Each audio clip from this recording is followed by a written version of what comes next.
வச்சுட்டாரு. அண்ட் படம் முடிச்சுட்டு நாங்களாம் டீமாக we were so happy. And அப்பா அம்மா பார்க்க நான் போயஸ் வீட்டுக்கு போனேன்.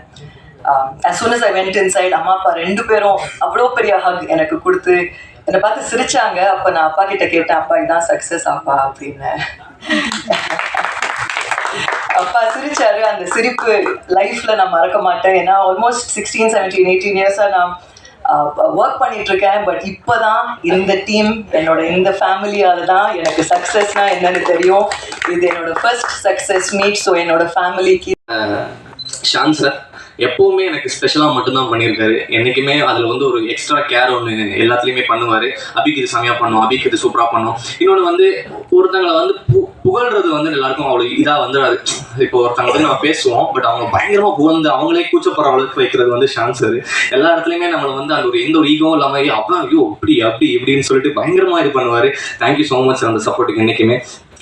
ஷோ அபி, மதன், அபி எப்படி டூரிஸ்ட் ஃபேமிலியில் எப்படி இருந்தான்னு எனக்கு தெரியும். ஸோ அதே மாதிரி மதன் வந்து அந்த ஓர சீட்டில் உட்காந்து நான் அப்பப்போ கால் பண்ணி கேட்டுட்டு இருந்தேன், என்னடா இருக்குது, எப்படா இருக்குது, ரெஸ்பான்ஸ் எப்படா இருக்குது அப்படின்னு கேட்பேன். அமைதியாக இருக்காங்கண்ணா அப்படியுமா. சரி படம் முடிச்சதுக்கப்புறம் பார்க்கலாம் அப்படின்னு சொல்லி அதுக்கப்புறம் தான் ஒரு நீங்கள் எல்லாரும் ரொம்ப நல்லா இருக்குன்னு சொன்னதுக்கப்புறம் தான் ஒரு உயிரே வந்த மாதிரி, அப்பாடா இன்னும் அவங்க பார்த்துப்பாங்க, படத்தை அவங்க எடுத்து கொண்டு போய்ப்பாங்க அப்படிங்கிற மாதிரி இருந்தது. அண்ட் ஆடியன்ஸும் ரொம்ப அழகாக இந்த படத்தை ரிசீவ் பண்ணியிருக்காங்க. ஸோ நிறைய மீம்ஸ், நிறைய கண்டென்ட் எல்லாம் பார்த்துட்டு இருந்தோம். இப்போ கொஞ்ச நேரத்துக்கு முன்னாடி தான் நான் சௌந்தர்யா கிட்ட ஒரு மீம் காமிச்சிருந்தேன்.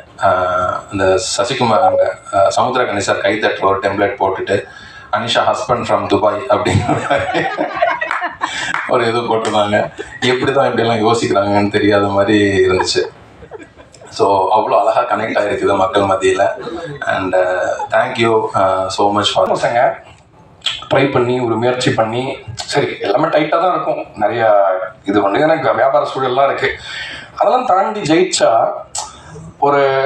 அவர் எவ்வளோ கஷ்டப்பட்டு இந்த நிலைக்கு வந்திருப்பாருன்ற அந்த ஒரு புள்ளி எனக்கு புரிஞ்சுது. என்ன அவர் எங்கேருந்து இங்கே வந்திருந்தா இந்த சந்தோஷத்தை தன்னோட சந்தோஷமாக நினச்சா அவ்வளோ ஹாப்பியாக அவ்வளோ சிரித்து என்கரேஜ் பண்ணி அவர் ஒரு குழந்தை மாதிரி சிரிச்சுக்கிட்டே இருந்தார். அப்பா ஜெயிச்சிங்களா, சூப்பர்லன்னு அவர் படத்துக்கு ஏதோ ஜெயிச்ச மாதிரி அவர் சிரித்து அவ்வளோ என்கரேஜ் பண்ணி மியூசிக்கை பற்றி அவ்வளோ அழகான விஷயங்கள் சொன்னார். நான் சொன்னேன், சார் ஆசீர்வாதம் வேணும், பிளெஸ் பண்ணுங்க, ஒரு கம்ப்ளீட் பிளெஸிங்ஸ் வேணும்னு சொன்ன போது நான் கட்டி பிடிச்சி கண்டிப்பாக எல்லா பிளெஸிங்ஸும் இருக்குங்கண்ணா அப்படின்னு சொன்னார். ஸோ வந்து ஐ திங்க் அவர் ஒரு சைல்டுன்னு நினைக்கிறேன். அகெயின் இதெல்லாம் ஆரம்பத்தில் சைல்டாக இருக்கிறது முக்கியம் இல்லை, வாழ்க்கையில் எல்லா அடியும் பட்டு எல்லாத்தையும் பார்த்து எல்லாத்தையும் மீறி ஒரு நிலைக்கு போய் ஒரு உயர்ந்த நிலையில் இருக்கும் பொழுதும் குழந்தையா இருக்கிறது தான் ரொம்ப ரொம்ப முக்கியமான விஷயம். ரொம்ப ஹாப்பியாக இருக்கும்.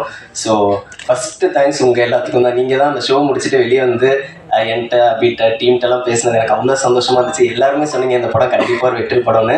அதே மாதிரி இது வெற்றி அடைஞ்சது நிஜமாக ரொம்ப சந்தோஷமாக இருக்குது. Thanks all.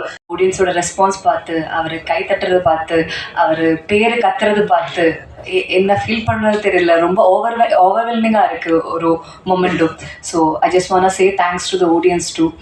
அப்புறம் நம்ம எல்லா ஈவெண்ட்டுக்கும் இதுதான் சொன்னது, this film is made with lots of love. And அந்த மாதிரி அதை ஆடியன்ஸும் ரிசீவ் பண்ணிட்டீங்க. And Madhan, thank you so much for giving me. அப்பாவுக்குள்ளேயே ஒரு சூப்பர் ஸ்டார் இருப்பாங்க. அன்னைக்கு நான் பார்த்ததுல ரொம்ப ஒரு நெகட்டிவ், ரொம்ப சந்தோஷம். அதுக்கப்புறம் பார்த்தீங்கன்னா முடியாத சாரம் மீட்பது மனசுல 1% ரொம்ப கவிதை அப்படின்னு சொல்லிட்டு ஏன் இந்த இருந்ததுன்னா, சார் முத்துக்கு படத்துக்கு போகும்போது சொல்றாரு, இது ரொம்ப நல்லா இதுல வந்து பாட்டுல கொண்டு வர இதே அவருக்கு அந்த டைம்ல.